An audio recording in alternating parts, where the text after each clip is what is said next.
This is a review of the Kamlan 50mm F1.1 Mk II lens for Micro Four Thirds cameras. The lens is also available for APS-C sensor cameras. In this video we will take a closer look at all the important aspects of this lens. If you're interested in photography, lenses and camera equipment, don't forget to subscribe to this channel. I'm interested to hear your opinion about this lens. Please write what you think about it in the comment section below.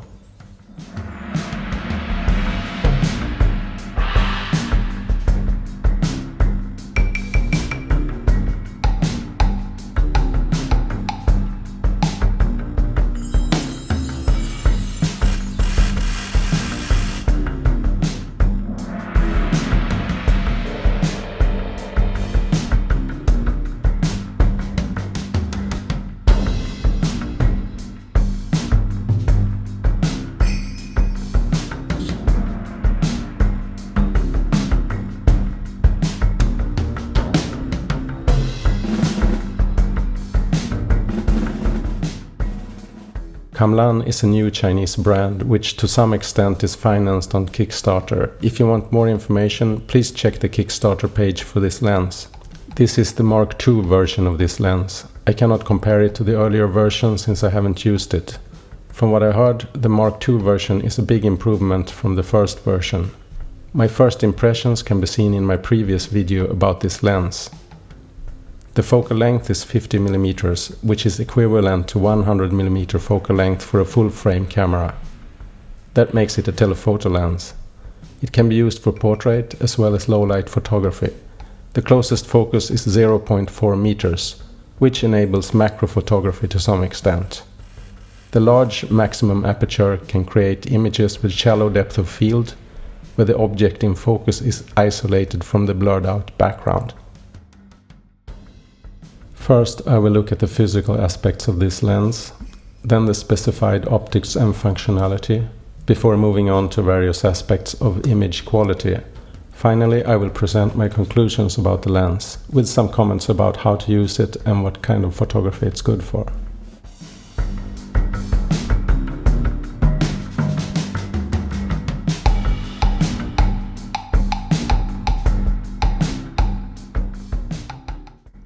Let's start with the physical characteristics of the lens. In my previous video I measured the weight to be about 548 grams, which is slightly heavy for a Micro Four Thirds lens, but still quite okay. I found the length to be about 90mm, including lens hood and lens caps. There are two filter threads, one at the front of the lens and one at the front end of the lens hood. The first has a diameter of 62mm, the other has a diameter of 72mm. I appreciate the thread on the lens hood since it enables me to use my 72mm ND filters, which I also use for my 85mm F1.4 Samyang lens. The aperture ring is smooth with comfortable resistance. The overall feel is that this is a quality lens. Even the plastic lens caps have Kamlan inscriptions and the lens hood is made of metal. The lens has no weather sealing.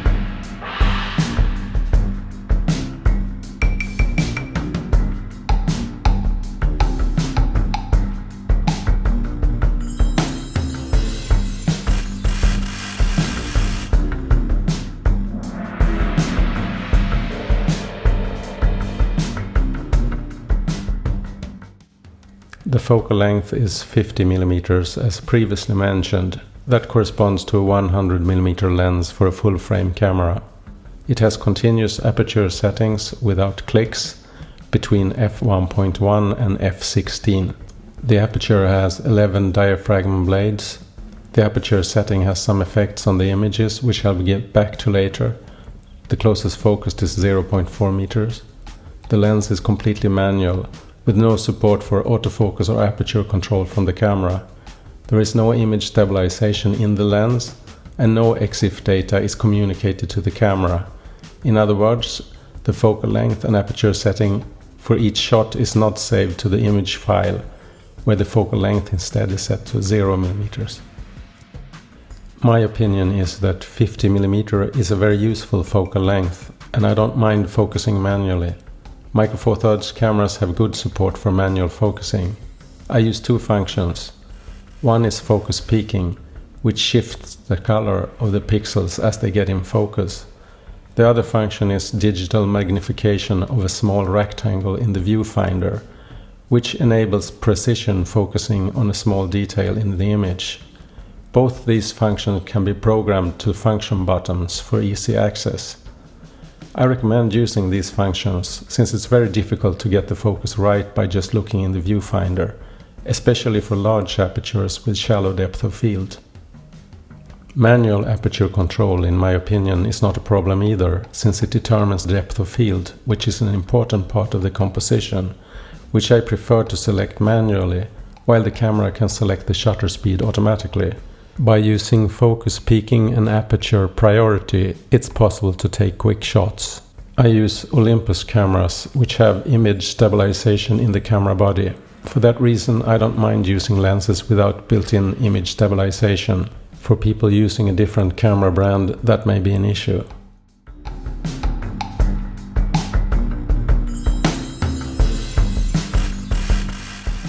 When speaking about image stabilization, I can mention one of the reasons I bought this lens was to test the F1.1 aperture in combination with the 5-axis image stabilization in my Olympus OMD EM5 Mark II camera. For low-light photography, that was an irresistible combination. The image stabilization allows handheld shots up to 1 second, and with f1.1 aperture and a higher ISO setting, this results in more or less night vision.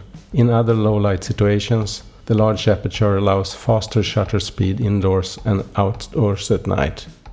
One thing that I don't like is that the EXIF data is not transferred to the camera. That is for two reasons.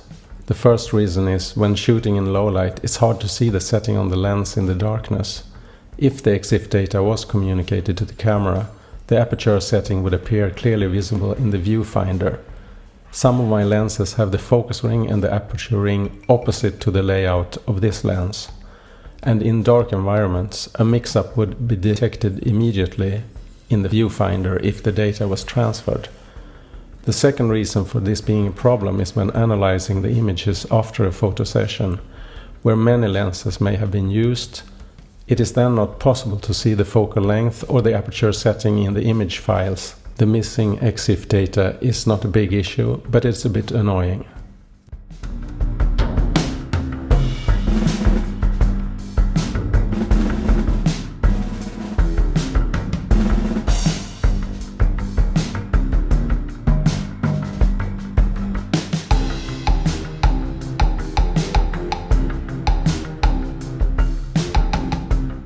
I've shot photos of a test pattern using various apertures to check if there's vignetting or distortion in the images. The resulting images show very little distortion and a slight vignetting at the largest aperture F1.1. You can stop the video for each setting and have a closer look at the images of the test pattern. When looking at center and edges of the test images, it's possible to see the sharpness for different aperture settings. Overall, I find this lens to be surprisingly sharp even for the largest aperture f1.1.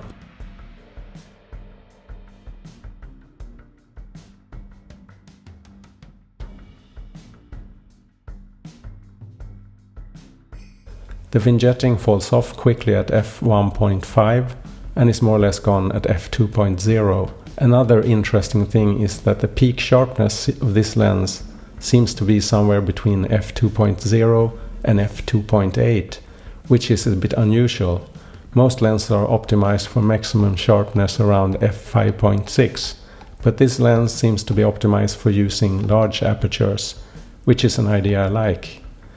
There may be a reason for the slight decrease in sharpness for apertures smaller than f2.8, which has to do with the diffraction pattern which appears for smaller apertures. I will get back to that later when analyzing flare and diffraction. This lens is sharp all the way to f1.1, where it's slightly softer due to a bit of chromatic aberration, which also reduces the contrast a bit. The chromatic aberration is limited, and when aperture is stopped down to about f1.5, it is almost gone. I show some images to give an idea about the chromatic aberration, contrast and color rendering when using f1.1. As mentioned, this lens seems to be optimized for large apertures, so it works surprisingly well.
There is only one issue that needs to be considered regarding image quality, which is flare.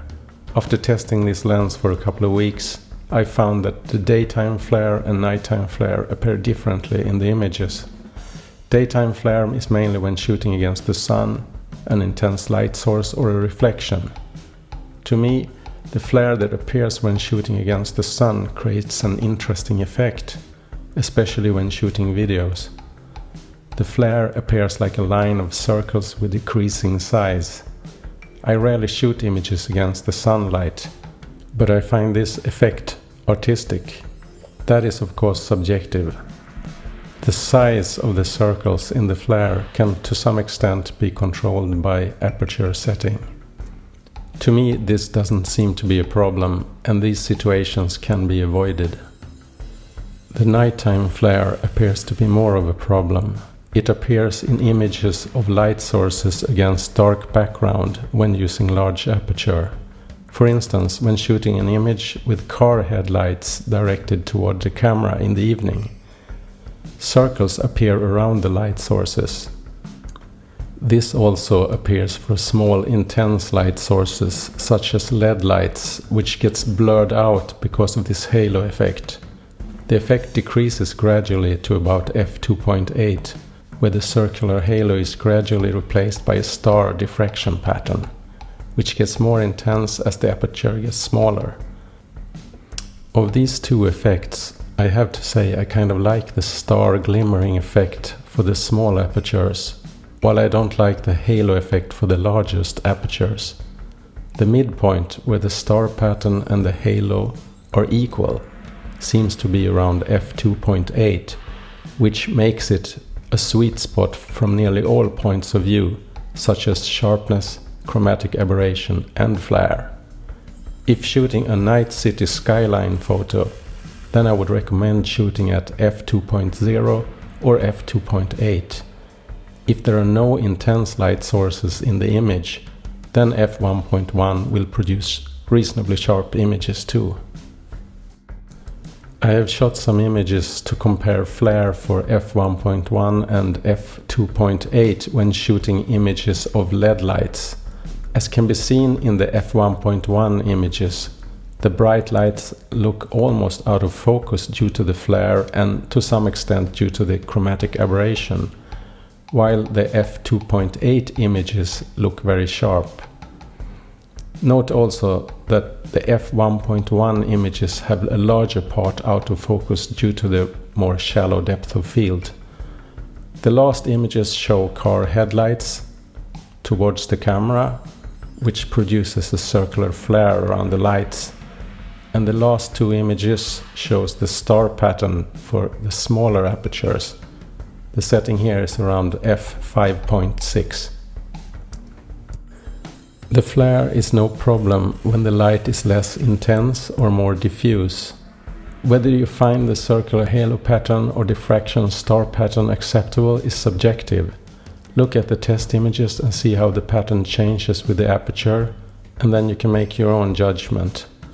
As I mentioned, daytime I don't see much of a problem with flare, except when shooting against sunlight, but even then the flare almost looked like a desirable effect. It seems to be more of a low light or a nighttime issue.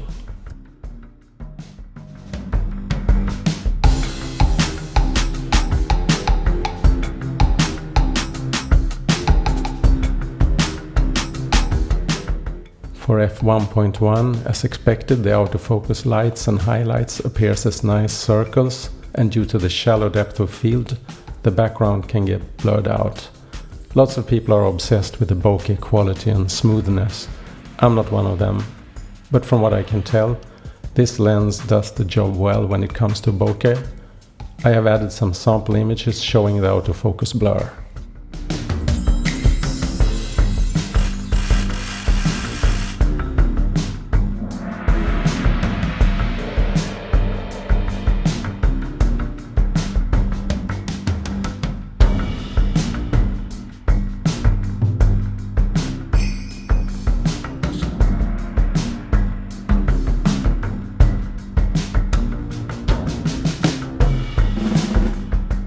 The typical use for this kind of lens is low light photography. It allows fast shutter speed and can freeze movement in dark situations. Portraits with shallow depth of field. It can be used for people photography, street photo, indoor photography. Photos with blurred background, directing the attention to the object in focus, such as product photography. It can be used for artistic photography using the shallow depth of field, or the daytime flare pattern, or the evening star pattern for small apertures.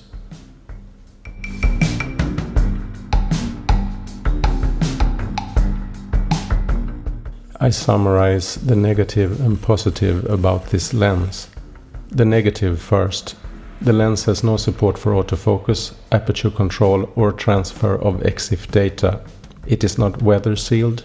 There is no image stabilization in the lens. When it comes to image quality, I think there's only one negative issue, which is flare. Not the daytime flare, but the nighttime flare, which occurs when shooting bright light sources against a dark background using a large aperture. In those situations, the light sources sometimes get a circular halo when using f1.1, making them appear slightly out of focus. The positive. This is a very bright lens, which can be used for low light photography, such as indoors or street photography. Using the largest aperture in combination with higher ISO setting, it is possible to freeze people moving around in low light situations.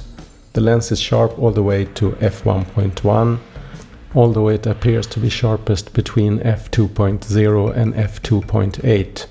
Chromatic aberration is limited and disappears to a large extent for apertures smaller than f1.5. The closest focus distance is 0.4 meters, which can be used for macro photography. The large aperture makes it possible to shoot images with shallow depth of field, isolating the objects from the background. The background has a nice circular highlights, and at night light sources shine like stars for apertures f2.8 to f16. The lens has a nice color rendering. This lens can be used for documentary photography like photojournalism or product photography. It's also useful for artistic photography using the shallow depth of field and the low light capabilities. But it has limited use for action photography, since it is a manual lens with manual focusing and manual aperture setting. Regarding the price-performance ratio, I would say this lens is one of the best value for money I've seen for the Micro Four Thirds system. There are some lenses at this price level that has top specifications, but those don't have the f1.1 capability. This is a specialized tool at an affordable price. It may not be the best choice if you're a convenient photographer looking for a lens that will work flawlessly in all situations, or if you're a beginner with limited experience of manual lenses. When comparing to alternatives, it is hard to find any competition for this kind of lens at this price point. For instance, the Voigtlander Nokton 42.5mm F0.95 costs about 4 times the price of this lens. And the price of this lens is only a fraction of the price for a Zeiss or a Leica lens with similar specifications. Of course, there is a reason for the price difference, but the question is how much that difference can be evaluated to. So, is this lens good value for the money? My conclusion is, it is very good value. I hope this was useful information for you. If you find this video interesting, please like and subscribe. I will make a side-by-side comparison of 3 large aperture budget lenses soon. The lens in this review will be one of them. Have a nice day.